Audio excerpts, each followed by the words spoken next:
우리 인사 나누겠습니다. 우린 일어나서 함께 가는 교회입니다. 우린 일어나서 함께 가는 교회입니다. 네, 한 번 더 서로를 바라보면서 이렇게 인사하겠습니다. 하나님의 말씀을 경청하여 들읍시다.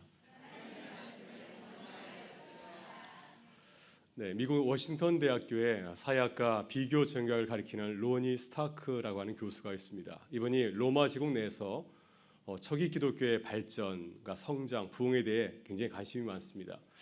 이분이 그 초기 기독교의 발전에 관한 책을 참 많이 쓰셨는데 그 중에 하나가 기독교의 발흥이라고 하는 그런 책이 있습니다. 이 책을 보게 되면은 기독교의 성장과 여성의 역할이라고 하는 아주 흥미로운 주제를 다루고 있습니다. 그러니까 로마 제국 내에서 여성의 지위와 역할에 대한 논문이 한 편 실려 있습니다.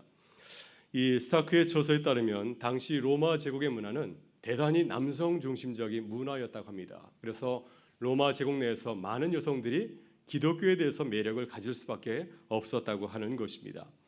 로마 제국은 남자와 여자의 성비가 매우 심각할 정도로 불균형적이었습니다.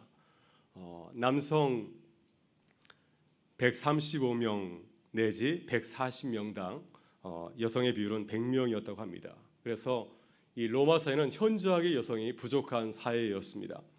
이렇게 여성이 턱없이 부족한 이유는 로마 제국에서 여성의 사회적인 지위 또 유아의 사회적인 지위가 대단히 낮았기 때문이었습니다. 로마 제국은 낙태와 영아 살해를 합법화했기 때문에 여자아이들은 태어날 때 이렇게 살해되는 경우가 많이 있었다고 합니다. 각 가정마다 여자아이들을 한 명 이상 키우지를 않았다고 하는 겁니다. 그래서 많은 여자아이들이 태어날 때 살해를 당했다고 하는 것입니다. 또 여성들이 낙태를 하는 가정 가운데서 태아와 함께 죽는 경우도 대단히 많았다고 합니다. 로마 제국의 남성들은 결혼을 하더라도 자녀를 많이 낳지 아니하고 단촐한 가정을 꾸렸다고 합니다. 로마인들은 자녀를 낳더라도 기형아나 또 허약한 남자아이를 유기하는 일이 허다했다고 하는 것입니다. 이러한 일들을 불법적인 일로 간주하지 않았기 때문에 자연스럽게 건강하지 않은 아이, 내가 원하지 않은 아이는 밖에 버려두는 일이 참 많았다고 하는 것입니다. 그러니까 로마 제국의 사회와는 달리 초기 기독교는 여성의 지위 또 유아의 지위를 굉장히 강조하였습니다. 기독교는 유대교의 전통을 이어받아서 생육하고 번성하라 이 말씀을 늘 잘 지켰다고 하는 것입니다. 그래서 기독교에는 출산율이 높았고 이렇게 자녀를 많이 낳았기 때문에 결과적으로 교회의 부흥을 가져오겠다고 하는 그런 얘기도 있습니다. 그래서 지금도 교회가 부흥하려면 자녀를 많이 낳아야 됩니다. 그래서 어떤 분은 그런 얘기 하시더라고요. 한 가정에서 기독교인들이 한국의 가정에 기독교인들이 4명씩 나면은 3대 안에 기독교 국가가 된다는 그런 주장도 합니다. 네, 찔리시는 분은 오늘이라도 초기 교회는 또한 그 교회 내에서 여성의 그 리더십을 굉장히 강조를 하였습니다. 한 예로 로마서 16장을 보게 되면 바울이 이제 로마서를 보내면서 로마 교회에 있는 리더들에게 이렇게 안부 인사를 하고 있는데 거기에 많은 사람들이 등장하고 있습니다. 33명의 리더들이 등장하고 있는데 남성이 18명이고 그리고 여성이 무려 15명이나 됩니다. 로마 제국의 그 성비에 비유할 때 이 로마 교회는 굉장히 많은 여성의 지도자들이 있었음을 우리가 알 수가 있습니다. 이렇게 당시 초대 교회는 초기 기독교는 교회 내에서 여성의 지위를 상당히 높이 인정하고 있는 것을 볼 수가 있습니다. 아울러 초기 기독교는 로마 제국 사회와는 달리 여성들이 남자보다 훨씬 많았습니다. 교회 내도 마찬가지로 남성들이 부족하였기 때문에 교회 내에서 결혼이 원활하게 이루어질 수 없는 거죠. 그래서 조계원이 벌어질 수밖에 없었습니다. 조계원은 우리 그룹이 아니라 다른 그룹의 사람과 결혼하는 거잖아요. 그래서 로마 교회에서는 크리스천들이 불신자와 이기도와 결혼한 일들이 일어나게 되었다고 하는 것입니다. 이것은 초기 기독교 당시에 여성들이 남성들보다 많았기 때문에 일어난 부득이한 그러한 일이었습니다. 그래서 사도 베드로와 바울 사도도 이 조계원에 대해서 이렇게 허용을 하고 있습니다. 베드로전서 3장 1절과 2절을 보게 되면 사도 베드로가 이렇게 권면하고 있습니다. 아내들아 이와 같이 자기 남편에게 순종하라. 이는 혹 말씀을 순종하지 않는 자라도 말로 말미암지 않고 그 안에 행실로 말미암아 구원을 받게 하려 함이니 너희의 두려워하며 정결한 행실을 보미라. 그래서 이 말씀은 이교도와 결혼한 가정을 향하여서 주신 말씀이라 볼 수가 있습니다. 또 우리가 함께 묵상하였던 고린도전서 7장 13절과 14절에서도 이러한 그 이교도와 결혼한 가정을 바라보면서 이렇게 권면하고 있습니다. 어떤 여자에게 믿지 아니하는 남편이 있어 아내와 함께 살기를 좋아하거든 그 남편을 버리지 말라. 믿지 아니하는 남편이 아내로 말미암아 거룩하게 되고 믿지 아니하는 아내가 남편으로 말미암아 거룩하게 되나니 그렇지 아니하면 너희 자녀도 깨끗하지 못하니라. 그러나 이제 거룩하니라. 그래서 이 두 성경 구절에 비춰보게 되면은 당시 적지 않은 그리스도인들이 이교도와 결혼하였음을 우리가 짐작해 볼 수가 있습니다.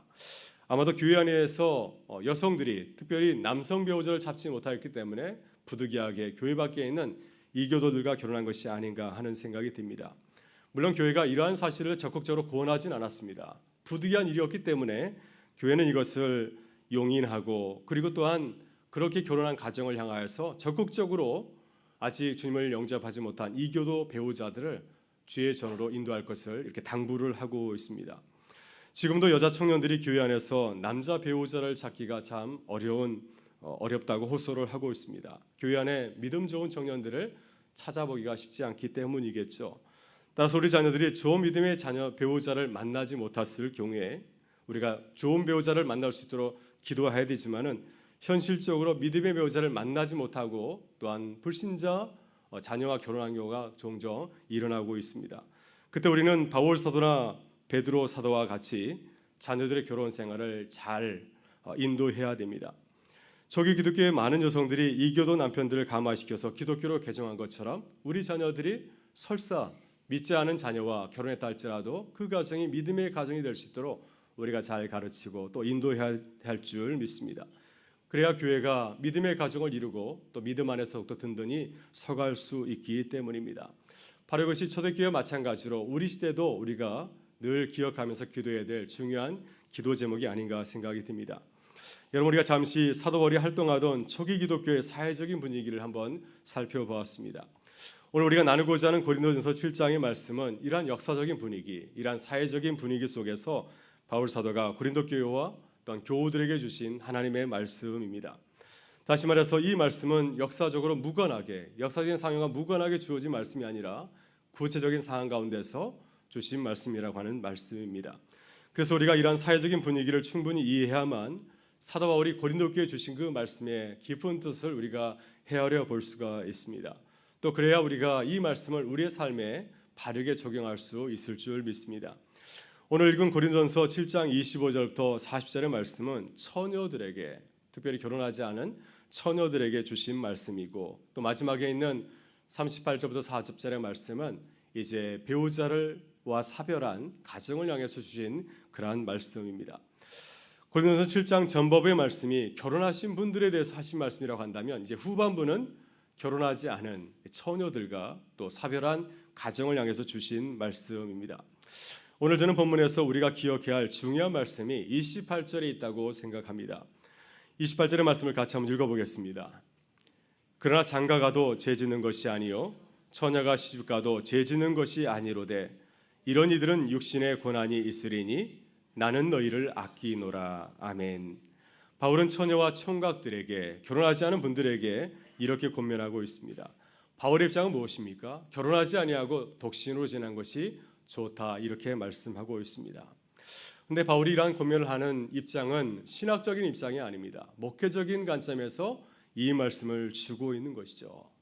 사랑하는 고린도 교회 그 성도들의 삶을 잘 알기 때문에 그들을 사랑하는 마음으로 이 말씀을 권면하고 있습니다. 그래서 바울은 고린도 교회를 향하여서 이렇게 말하고 있습니다. 나는 너희를 아끼노라, 이렇게 말씀을 하고 있습니다. 로마서 8장 32절과 11장 22절을 보게 되면 바울 사도는 아끼노라 이 말씀을 하나님의 행동과 관련하여서 사용하고 있습니다. 하나님께서 자기 아들과 이스라엘 백성들을 아낀다고 할 때 이 아끼다라는 단어를 사용하고 있습니다. 따라서 바울은 하나님의 사랑을 가지고서 고린도 교회를 바라보면서 권면하고 있습니다. 주님의 마음을 가지고서 고린도 교회의 문제를 바라보면서 권면하고 있는 것이죠. 하나님께서 자기 아들을 아끼듯이, 하나님께서 자기 백성을 아끼듯이 나도 너희를 아낀다, 이렇게 고백하고 있는 것입니다. 우리가 교회 안에서 서로 사랑의 권면을 할 때 이 말씀을 우리가 가슴에 기억하면 참 좋겠습니다. 나는 너희를 아끼노라. 한번 우리 같이 고백해보도록 할까요? 나는 너희를 아끼노라. 네, 이런 마음을 가지고서 서로를 권면하면 참 좋을 것 같습니다. 주님께서 우리를 바라보듯이 우리가 서로를 사랑하는 마음을 가지고서 권면하게 되면은 상처가 되지 않을 것 같습니다. 근데 우리가 그러지 아니하고 우리의 지식이나 경험을 가지고서 가르치듯이 말을 하게 되면은 아무리 좋은 말씀이라 할지라도 서로에게 깊은 상처를 낼 때가 참 많이 있습니다. 여러분 본문을 봐도 그렇지 않습니까? 바울이 권면하는 교우들은 지금 어떤 문제를 가지고 결혼하고 있습니까? 결혼할까 말까 인생의 중요한 문제를 가지고서 이렇게 고민하고 있는데 바울이 만약에 그들에게 이 말씀을 전하면서 바울의 말 속에 사랑의 그 진정성이 들어있지 않다고 한다면 고린도 교회 이 성도들이 큰 상처를 받지 않겠습니까? 아니 내 삶도 알지 못하고 결혼하지 말라는 건가? 하면서 바울을 향하여서 오해의 생각을 가질 수가 있습니다. 그래서 바울은 이렇게 고백하는 것입니다. 내가 너희를 아끼노라. 내가 사랑의 마음을 가지고서 너에게 권면하니 너희는 오해하지 않았으면 참 좋겠다. 이러한 뜻을 전하고 있습니다. 여러분 그렇다면 오늘 본문에서 바울이 결혼을 앞둔 처녀들에게 어떻게 권면하고 있습니까? 본문 25절 26절에서 사도 바울이 이렇게 말씀하고 있습니다. 같이 한번 읽어보겠습니다. 처녀에 대하여는 내가 주께 받은 계명이 없으되 주의 자비하심을 받아서 충성스러운 자가 된 내가 의견을 말하노니 내 생각에는 이것이 좋으니 곧 임박한 환난으로 말미암아 사람이 그냥 지내는 것이 좋으니라. 아멘. 네, 사도 바울은 처녀들에게 권면하면서 솔직하게 고백하고 있습니다. 예수님께서 처녀의 결혼에 대해서 말씀을 한 적은 없다고 하는 겁니다. 구체적인 이 사안과 관련해서 좋은 말씀을 한 적은 없지만은 그러나 내가 이제 신앙의 관점에서 내 개인의 의견을 말한다고 고백을 하고 있습니다. 바울은 결혼하는 것보다는 홀로 지내는 것이 좋다고 말씀하고 있습니다. 다시 말해서 결혼보다는 독신 생활을 권면하고 있습니다. 반드시 처녀들이 독신 생활해야 된다, 결혼하지 말아야 된다 이렇게 독단적으로 말씀하는 것은 아닙니다. 결혼이 차선이라고 한다면 독신 생활이 보다 더 좋은 최선의 선택이라고 이렇게 말씀을 하고 있습니다. 그러나 바울은 이 문제에 대해서 선택의 여지를 남겨두고 있습니다. 본문 38절과 40절 결론 부분에서 바울은 이 문제를 율법적으로 확정해서 말씀하는 것은 아니라 고린도 교인들이 스스로 기도하면서 이 문제를 신앙에 비추어서 자신의 삶에 비추어서 잘 결정할 것을 이렇게 당부하고 있습니다. 그래서 바울은 고린도 교인을 배려하면서 우리 본문 38절부터 40절에서 이렇게 권면하고 있습니다. 같이 한번 읽어보겠습니다. 그러므로 결혼하는 자도 자랑하는 거지와 결혼하지 아니하는 자는 더 잘하는 것이니라. 아내는 그 남편이 살아있는 동안에 매여 있다가 남편이 죽으면 자유로워 자기 뜻대로 시집갈 것이나 주 안에서만 할 것이니라. 그러나 내 뜻에는 그냥 지내는 것이 더욱 복이 있으리로다. 나도 또한 하나님의 영을 받은 줄로 생각하노라. 아멘. 네. 그래서 본인이 기도하면서 이 최선과 차선을 말하였습니다. 그래서 최선을 선택하면 좋지만 차선도 괜찮다 이렇게 말씀을 하고 있습니다. 여러분 그렇다면 바울이 처녀들에게 또 홀로 되신 분들에게 독신을 권면한 이유가 무엇이겠습니까? 오늘 본문에서 바울은 두 가지 이유를 제시하고 있습니다. 첫째 이유는 무엇이겠습니까? 왜 바울이 처녀들에게 독신 생활하라고 말씀하고 있겠습니까? 첫째 이유는 주님이 다시 오실 종말이 가까웠기 때문이라고 하는 것입니다. 본문 29절, 30절, 31절에서 바울은 그 이유를 이렇게 밝히고 있습니다. 같이 읽어보겠습니다.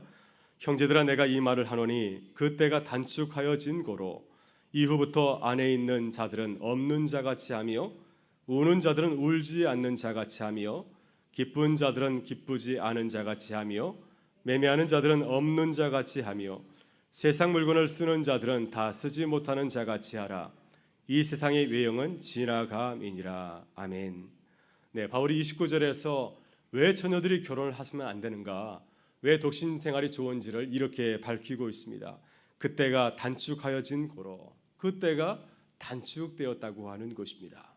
주님의 그 재림과 하나님의 그 마지막 그 심판이 가까이 다가왔다고 하는 것입니다. 이 말씀은 그래서 바울이 믿고 있는 임박한 종말 사상, 바울이 어떠한 종말에 대한 생각을 하고 있는지를 우리에게 잘 보여주고 있습니다. 여러분 바울 당시에 많은 예수님의 제자들이 임박한 종말 사상을 가졌습니다. 왜냐하면 예수님께서 제자들에게 이렇게 말씀하지 않았습니까? 너희들 가운데서 인자가 다시 오는 것을 볼 자도 있느니라. 당대에 예수님께서 다시 오신다는 말씀도 하셨습니다. 또 예수님과 바울이 살았던 시대는 임박한 메시아, 사상이 아주 크게 기대가 되었습니다. 로마 제국과의 큰 전투도 있었고 이러한 굉장히 암울한 시대를 살고 있었기 때문에 그들은 메시아가 와서 우리를 구원해 줄 것을 간절히 또 기대하고 사모하고 있었습니다. 그래서 그들은 마치 종말을 살듯이 현재를 살아간 그리스도인들이었습니다. 우리가 잘 알고 있는 로마서 13장 14절 11절부터 14절 말씀도 바울의 종말 사상을 잘 말해주고 있습니다. 또한 너희가 이 시기를 알거니와 자대가 낄 때가 벌써 되었으니 이는 이제 우리의 구원이 처음 믿을 때보다 가까웠음이라. 밤이 깊고 남이 가까웠으니 그러므로 우리가 어둠의 일을 벗고 빛의 갑옷을 입자. 낮새와 같이 단정히 행하고 방탕하거나 술 취하지 말며 음란하거나 호색하지 말며 다투거나 시기하지 말고 오직 주 예수 그리스도로 옷 입고 정욕을 위하여 육신의 일을 도모하지 말라. 이렇게 바울은 그가 살던 시대를 어떻게 부르고 있습니까? 에스카토스, 마지막 때라고, 종말의 때라고 이렇게 부르고 그렇게 믿고 있습니다. 그래서 바울은 종말을 준비하면서 이렇게 살아갔습니다. 그래서 그리스도인들은 세상 사람들처럼 세상의 쾌락을 좇으면서 자신의 뜻을 이루기 위해서 열심히 살아가는 것이 아니라 주님 오실 그 종말을 기대하면서 그 때를 위해서 기도하고 또한 깨어서 기도할 것을 이렇게 부탁을 하였습니다.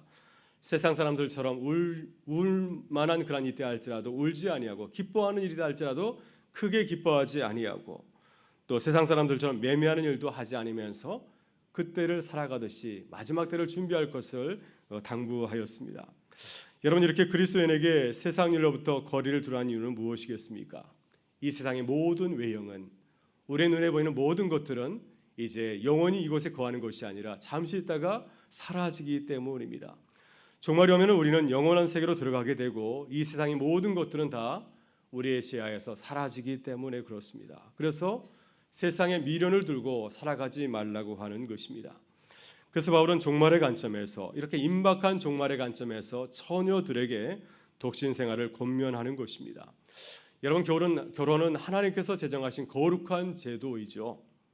그러나 결혼도 이 세상에서 우리들이 행복하게 살기 위해서 하나님께 주신 잠시의 제도에 불과합니다.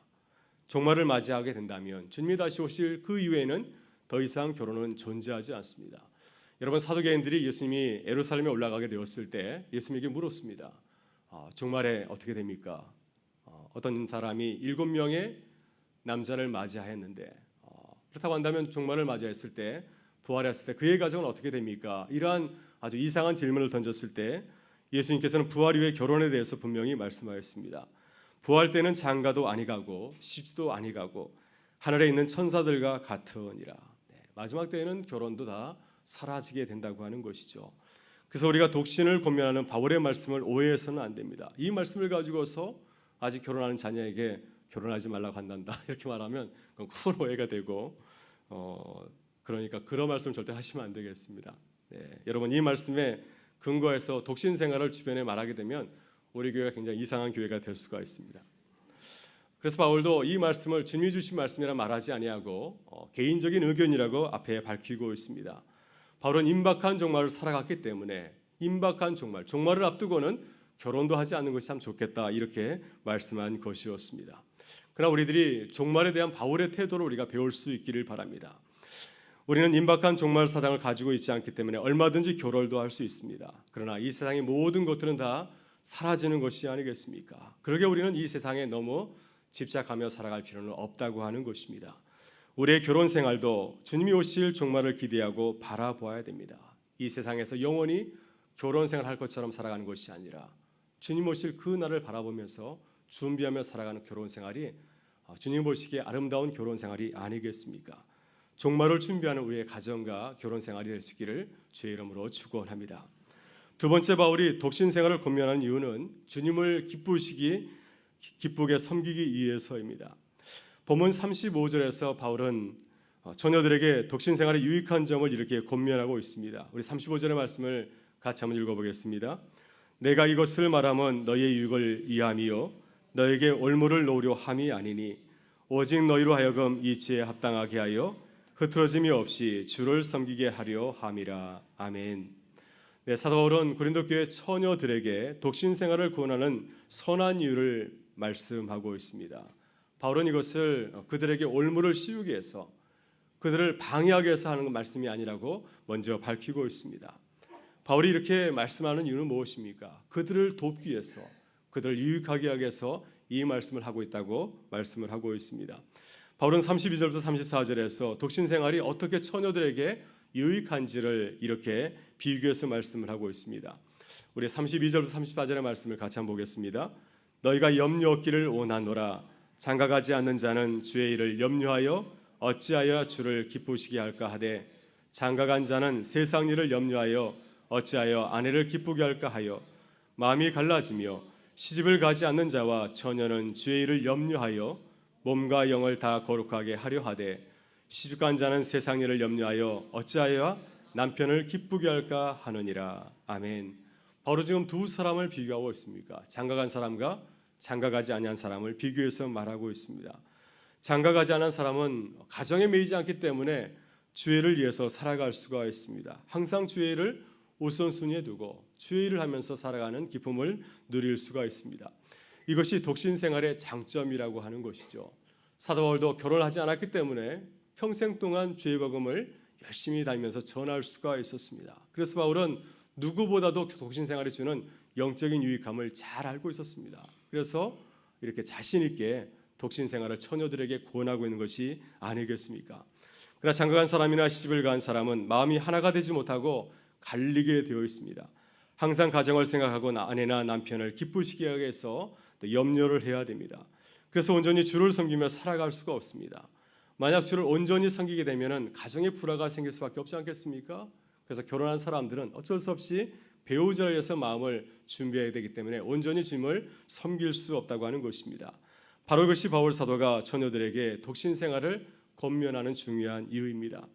여러분, 그렇지만 우리는 처녀나 총각들에게 무조건 결혼을 포기하고 독신 생활을 하라고 말씀을 하지는 않습니다. 왜냐하면 사람들의 환경과 처지가 다 다르기 때문이죠.